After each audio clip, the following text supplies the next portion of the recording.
Today we're in Bath to find out how this idyllic bridge behind me led to an awful tragedy. We'll find out about the historic event which led to this disaster and how nobody was ever found responsible for what happened.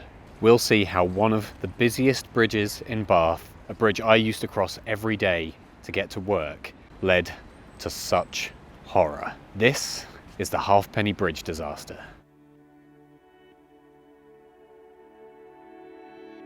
The day is the 6th of June 1877, and in Bath we find ourselves in the week of the Royal Bath and West show. Crowds of excited attendees are flocking into Bath to attend one of the largest agricultural shows in England. And this show is actually still happening today. From about 1853, it's taken place in different towns in the West Country. And in 1877, the show was back in Bath, being held at a site known as Butler's Farm. Now, the show was attended by thousands of people across the 4 days that it was on. And a lot of those people were arriving by train. For those of you who don't know Bath, the train station is situated right next to the River Avon, which runs right past it and actually under it as it passes by the station. And the site where the show was being held happened to be on the other side of the river.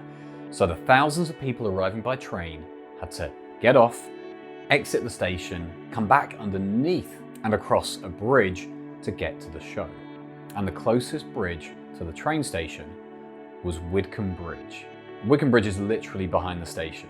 And on the day of the show, there was a huge sign next to the bridge which said, "The nearest way to the show field over the bridge. Toll 1 halfpenny." There being the reason it gained the nickname Halfpenny Bridge. And naturally, hundreds of event attendees were flocking over the bridge that day. The bridge itself, by 1877, was about 14 years old. It was a wooden structure about 100 feet long and about 9 feet wide, and was built on the bowstring girder principle, meaning unlike the bridge that is there today, this was a wooden suspension bridge. Now, it's probably a good idea to give you a rough idea of the layout of things, just to help explain how things happened the way they did. Now, the bridge was a toll bridge, but there wasn't a toll booth on both ends. The only toll booth was on the other side of the river from the train station, which meant that attendees crossing the bridge that day had to essentially cross the bridge first and pay the toll on the other side. And of course, on that day, there were thousands of people arriving to attend the event, which meant long queues forming back across the bridge and up to the train station. And just behind me, up here, you can see the old, what would have been, toll house, toll booth, where the halfpenny fee for crossing the bridge would have been taken. And that's what a lot of these people were waiting on the bridge to do. They'd already crossed from the station side, that's this side, to this side where the toll booth was. So they were all waiting on the bridge to get across. And that's when disaster struck. The last train to arrive that day before the tragedy occurred was the 10:30 train from Weymouth, which arrived just before noon. About 200 or so event attendees had made their way over the bridge and were waiting patiently to pay their toll. This was taking a little bit longer than usual because there was only one attendant, a gentleman named Henry Tanner, taking tolls on the other side of the bridge. And there seemed to be some issue with whoever was currently paying their toll at the booth. People were becoming a little restless and uneasy, standing on the bridge surrounded by so many hundreds of people. And suddenly, without warning, the bridge collapsed.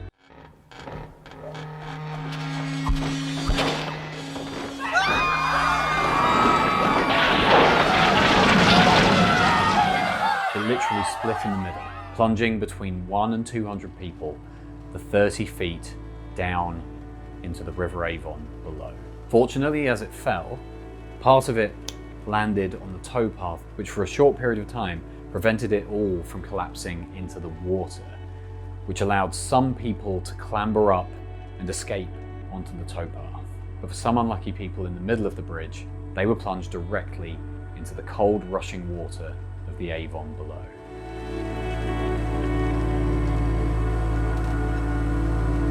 Quick reminder, if you've enjoyed the video so far, remember to like and subscribe. That would really help my channel out, and I'm a tiny channel, just trying to grow. I love doing this, and I'd love it to be more than a hobby. So you really help me out by supporting the video and my work. Back to the video. Many people attempted to help, rushing to the aid of those who were struggling in the water and on the sides of the river. Some people had landed in boats and barges along the side of the river, whilst others were dragged onto them, trying to find any platform they could find to get out of the water.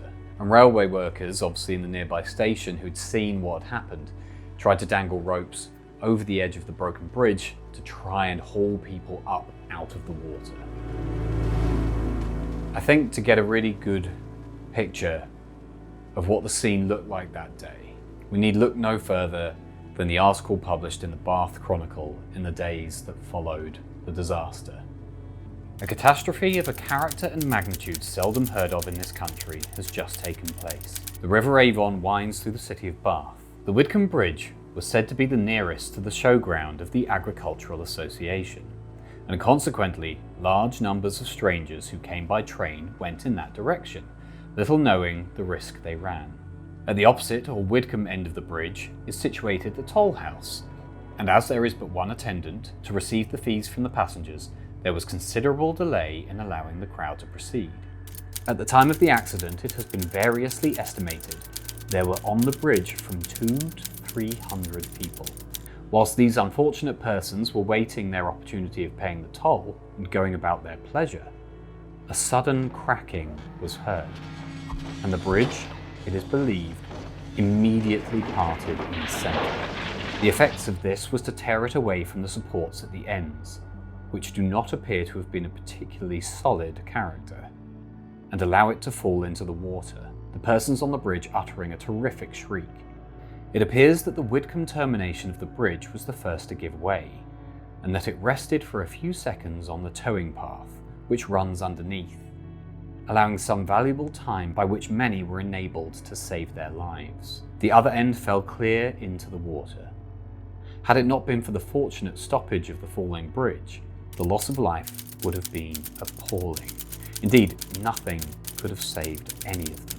As it was, however, the number who actually were precipitated in the water was comparatively small, though it is not known how many there are who were cast struggling into the water. The sight was a heart-rending one, and the cries of the drowning and wounded persons, for some had their legs broken and were injured in other parts of the body, were most unnerving. One of the witnesses, who was waiting at the train station for one of his friends, was a Mr. H.C. Hopkins, and he described what he saw that day. I saw a mass of people clinging to the broken bridge and struggling in the water. On the part of the bridge on the far side, people were very numerous. I saw them hanging onto the rails. Some were partly in the water, others were jammed in the woodwork of the bridge, and a few could be seen kept under by the wreck. A lot of people got into one of the boats, and in their eagerness to escape, they nearly overturned it. I saw a pretty-looking girl taken out. She was quite dead. Those who were hanging to the side of the bridge were up to their necks in water, and it was with the greatest difficulty that they could keep themselves up. The sight was one of the most distressing that I ever witnessed. I saw one man with his head streaming with blood holding up another man who had his legs doubled up beneath the planks for quite a quarter of an hour. One witness, who I've only seen described as a friend of a medical practitioner of the city, was actually one of the last people to leave the bridge before it fell. And he gives us a fascinating glimpse into what was happening on the bridge just before it happened. He stated that there was some kind of problem going on at the toll booth, with somebody either not able to pay or haggling over cost. And apparently, the crowds of people, remember up to 300 people on the bridge at that point, had been waiting for 10 minutes because of this issue. And this witness also claimed that the people on that bridge were well aware of the potential danger they were in. Whether they could hear creaking and groaning from the bridge, or whether it was moving or something, they fully foresaw the danger they were in. So much so that one of the people this witness was with actually offered to pay the toll for every single person on it rather than wait there any longer. And that same gentleman was actually picked up from the toll path after the collapse with the money still in his hand. A few days after the tragedy, an inquest was opened. At that point, around 8 bodies had been recovered, with more to follow. And many people were being treated at the local hospitals for their injuries. There was also a fear that there may be even more fatalities discovered, as bodies were potentially washed up further down the river. In the hearing, it eventually came out that a Mr. E. Pitt, a principal in the firm that owned the Halfpenny Bridge, had noted previously that the ribs of the bridge were no longer quite straight, and that it looked like the bridge had actually started to bend. And eventually a verdict of manslaughter was brought against several people thought to be responsible for what happened. One of them was Henry Tanner, the sole attendant on the bridge that day, and 4 others were the proprietors of the bridge. But a grand jury decided there were no charges to answer, which meant nobody was found responsible, there was no trial, and nobody was punished for what happened that day. 10 people died and dozens more were injured or traumatized by the events that day, and nobody was held accountable. And the bridge was eventually replaced by the bridge we still see today, which is a single-span wrought iron bridge. And considering the original Halfpenny Bridge didn't last more than 14 years before collapsing, but this one's been up there for well over 100, I think we're pretty safe to say there won't be a repeat of this event anytime soon. I mean, I'm sure it's much stronger now, but there is part of me looking at this bridge that thinks, I'm not sure this would hold 100 people now. I mean, it would, and I'm sure it should, but yeah, no, sometimes I don't trust bridges. There is part of you that might be tempted to think, well, you know what? I've seen higher bridges. It's not actually that bad. Falling from that height up there down into this water here, what, about 30 feet, which is what it is now, I think, and what it was originally when the bridge fell. You think it's not so bad, and it's just the River Avon. It's not exactly the Amazon. You're not falling into river rapids. But actually, when you look at this water, and it's quite a cold day today, when you look at the water flow here, it is fast. You can see here just how fast the water flow is. If you were stood in the middle of that bridge and it suddenly broke in the middle and you fell down into this surrounded by wood and steel and other people, and when you understand how quick and easy it is to drown in cold water, in cold fast moving water, you really start to understand how bad a situation this was for the people who got caught up in it. Now, fascinatingly, on this wall beneath the bridge along the towpath, we have all of the flood levels marked on the wall and the dates. See here, 1875, 1875, 1897, 1888, check the Ripper year. All the way up here as well, you see the highest there, marked in 1882.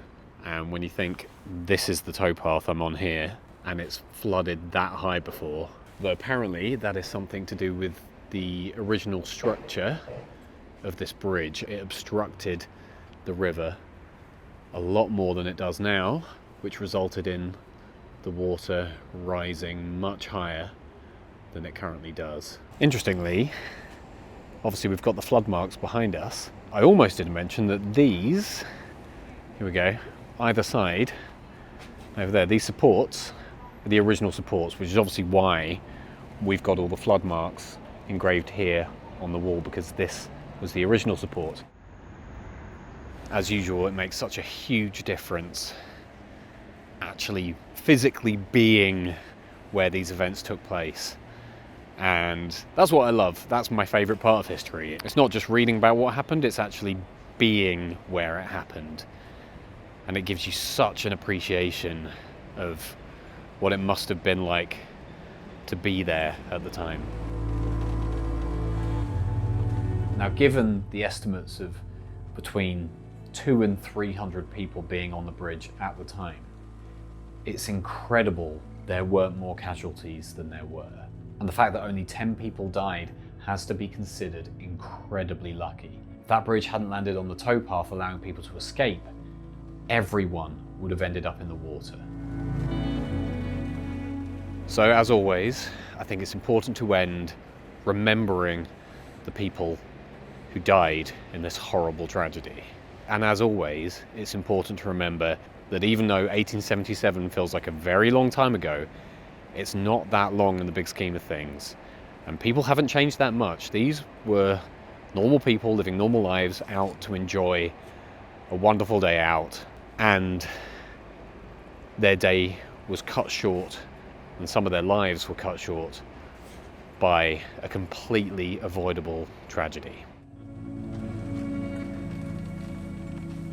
Thanks for watching. If you enjoyed this video, remember to like, subscribe, that really helps out the channel. Makes me feel like people are actually watching this, which is nice sometimes.